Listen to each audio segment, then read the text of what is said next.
dan segera menuju ke dalam gedung KPK. Pemirsa, Presiden Joko Widodo angkat suara soal penurunan indeks persepsi korupsi atau IPK di Indonesia.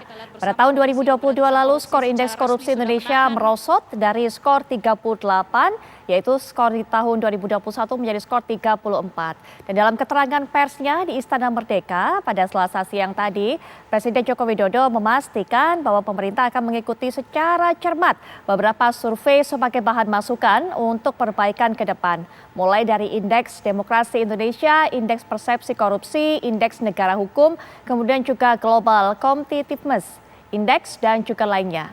Apa kemudian yang menjadi penyebab anjloknya indeks persepsi korupsi di Indonesia? Apa upaya untuk memperbaikinya? Informasi saja untuk Anda bahwa dengan nilai yang saat ini 34, Indonesia ada di peringkat 110.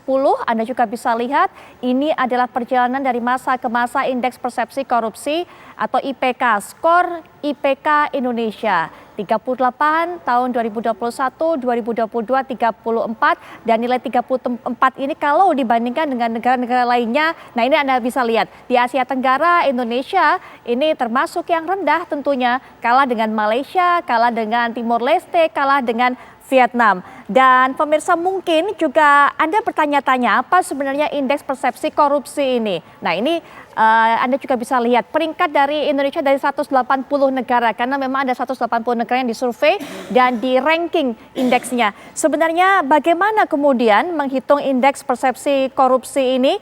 Jadi IPK ini dihitung oleh Transparency International dengan skala 0 sampai 100. Ini mungkin bisa jadi gambaran untuk Anda. Angka 0 artinya adalah paling korup, sementara angka 100 itu adalah paling bersih. Sehingga Anda bisa mengerti semakin banyak angka yang didapatkan artinya semakin positif. Jika kemudian turun semakin kecil angkanya artinya juga semakin banyak korupsi terjadi di negara itu atau juga tidak tegas penegakan terhadap tindak kejahatan korupsi. Kami akan bawa Anda juga untuk bisa sebelum berbicara mengenai lebih lanjut mengenai hal ini dengan narasumber, kami bawa Anda untuk bisa melihat bagaimana pernyataan Presiden Joko Widodo dalam konferensi persnya hari ini. Dalam hal penindakan, pemerintah antara lain telah dan akan terus melakukan pengejaran dan penyitaan terhadap aset-aset obligor BLBI yang tidak kooperatif.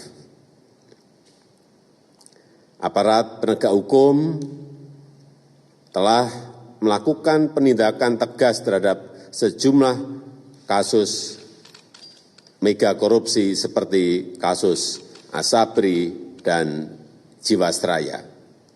Hal serupa juga akan dilakukan untuk kasus-kasus yang lainnya.